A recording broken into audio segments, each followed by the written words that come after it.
یہ اکثر کہتے ہیں نا ائمہ اہل سنت کا سلف کا فہم بتائیں، اور سلف بھی یہ سٹارٹ کرتے ہیں بعد کے بابوں سے. بھئی پہلا سلف تو جو ہے وہ خلیفہ راشد ہے، دوسرا سلف جو ہے وہ صحابہ ہیں. بعد کے لوگوں کو چھوڑیں، آپ پہلے ان کا فہم لیں. اس پہ بھی میں گھنٹوں بول سکتا ہوں. میں نے 200 احادیث اس میں پمفلٹ میں جمع کی ہیں، اینڈ میں تعارف کرواؤں گا. بہرحال میں یہ 15 حوالے جو ہے نا تیزی کے ساتھ کور کر دیتا ہوں سلف کے فہم کے پوائنٹ آف ویو سے. پہلا فہم تو مولا علی کا ہی لے لیں آپ، چونکہ وہ امام وقت ہیں. ابو داؤد ترمذی ابن ماجہ میں حدیث ہے، علیکم بسنتی و سنت الخلفاء الراشدین المہدیین، تم پر میری سنت اور میرے خلفاء راشدین کی سنت لازم ہے. تو مولا علی خلیفہ راشد ہیں.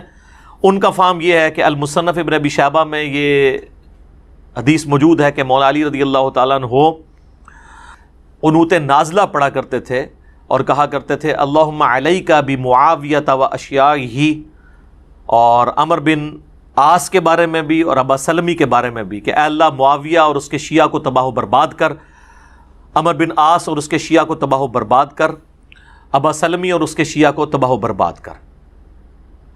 اور ایک اور حدیث ہے المصنف ابن ابی شیبہ کے اندر کہ مولا علی سے جب اہل صفین کے بارے میں پوچھا گیا تو انہوں نے کہا کہ میں اللہ سے امید کرتا ہوں کہ اللہ تعالیٰ ان کو معاف کر دے گا. امید کیا حد تک؟ ظاہر حضرت علی نے تو فیصلہ نہیں کرنا، وہ تو اللہ نے کرنا ہے. پھر معاملہ میرے اور معاویہ کے درمیان اللہ کی عدالت میں طے پائے گا. تو یعنی اس لیول تک کہ حضرت علی اتنی ٹالرنس شو کر رہے ہیں کہ اہل صفین کی معافی کے لیے بھی تیار ہیں، لیکن حضرت معاویہ کے لیے نہیں، کہ چونکہ وہ سرغنہ تھے نا، یعنی انہوں نے ایک پارٹی کو جو ہے وہ لیڈ کر کے تو خلیفہ برحق کے خلاف ٹکروایا.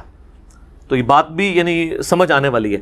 تو یہ پہلا فہم ہو گیا جی، یہ پہلا ریفرنس تھا جو اس حوالے سے ہم نے ڈسکس کیا، 2 احادیث سیدنا علی کے حوالے سے. دوسرا ریفرنس جی سیدنا عمار ابن یاسر کا اپنا فہم، جن کے بارے میں صحیح بخاری میں آتا ہے کہ عمار کی زبان کو اللہ نے شیطان سے محفوظ کر دیا. یہ صحیح بخاری میں ہے. تو عمار سے پوچھ لیتے ہیں. عمار بن یاسر کا آپ حضرت علی کے ساتھ کمٹمنٹ کا لیول دیکھیں، 93 ایئرز ایج ہے. جنگ صفین لڑنے کے دوران اس وقت 93 کے تھے، وہ 37 ہجری میں شہید ہوئے. 93 سال بڑی عمر ہوتی ہے. تو عمار بن یاسر کا فہم سنن الکبری البیہقی میں موجود ہے. جب ان سے پوچھا گیا اہل شام کے بارے میں، یعنی یہ جو حضرت معاویہ کی جماعت ہے امیر شام کی، تو انہوں نے کہا کہ یہ نہ کہو کہ اہل شام نے کفر کیا.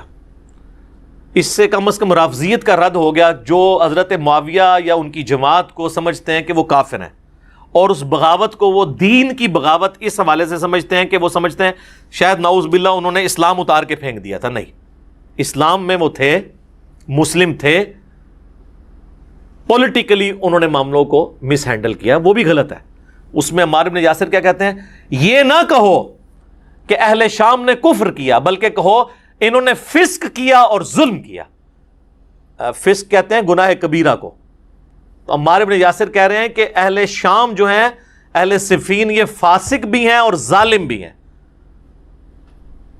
یعنی بڑے مجرمین ہیں، کافر نہیں ہے. بس یہی میرا عقیدہ ہے جو عمار بن یاسر کا عقیدہ ہے. ہم اس سے آگے نہیں جاتے. تو آپ بھی مہربانی کریں ادھر تک پہنچ جائیں. لہذا اہل صفین کو فاسق، ظالم، مجرم، باغی، دوزخ کی طرف بلانے والے، یہ سارے کے سارے الفاظ بالکل جسٹیفائی ہو گئے. عمار بن یاسر کا فہم بھی، سلف کا فہم بھی آ گیا.